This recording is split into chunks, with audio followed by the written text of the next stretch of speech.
Hello, welcome to week 3. In our previous week, week 2, we studied Wiggins and McTighe's backward design, which serves as a roadmap to navigate an instructional design task, and Bloom's taxonomy, which is instrumental in guiding the design of learning objectives. I also introduced the SMART-TIC, a set of criteria to assess learning objectives. In this module, we'll move on to the second stage of Wiggins and McTighe's backward design learning assessment. We'll study 2 chapters, Chapter 7, Thinking Like an Assessor, and Chapter 8, Criteria and Validity. We'll also browse the existing digital tools and programs for learning assessment. Chapter 7 is a useful chapter. Thinking like an assessor is not intuitive because we easily jump to stage 3, designing lessons, learning activities, and assignments. Backward design requires us to overcome this instinct.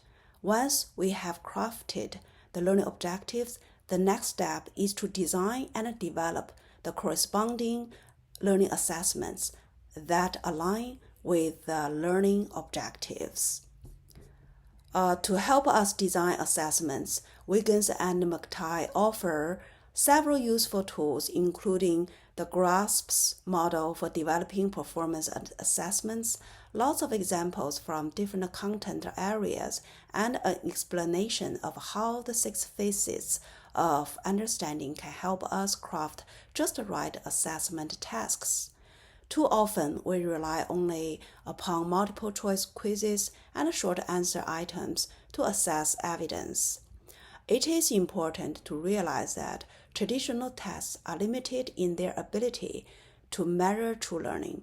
On the other hand, tests and quizzes do have their place in the backward design framework as an efficient way to check for basic factual knowledge and application of skills.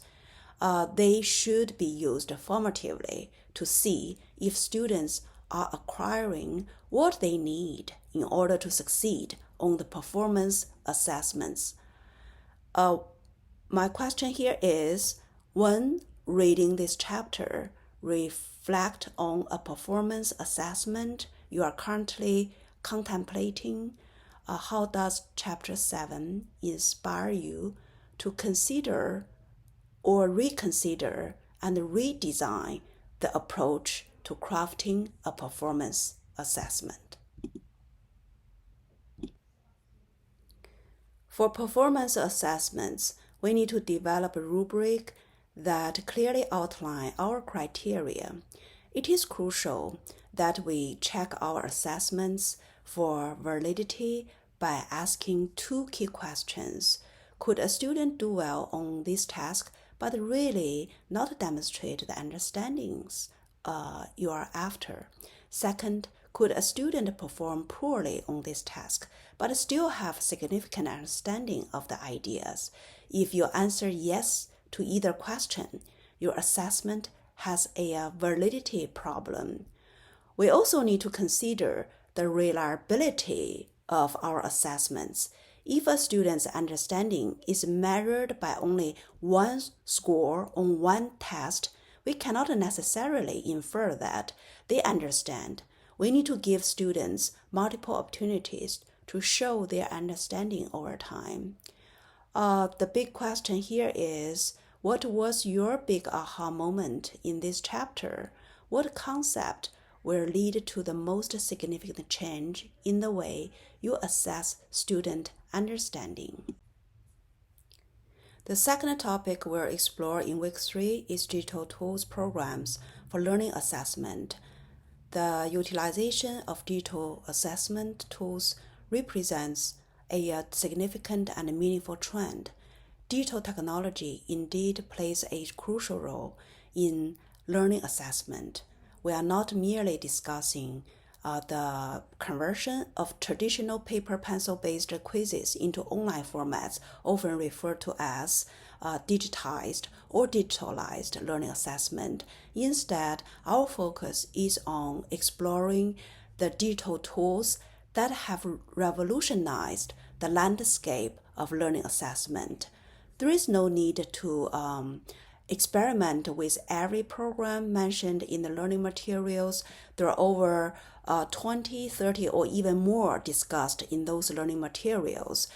Choose one and delve into how it can be effectively employed to achieve a specific learning objective.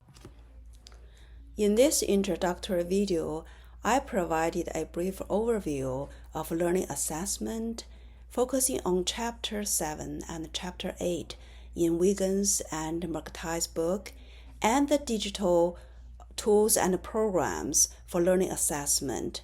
When you go through these learning materials, reflect on your prior experience and perspectives of learning assessment and envision what learning assessment would look like enabled by the versatility of digital technology.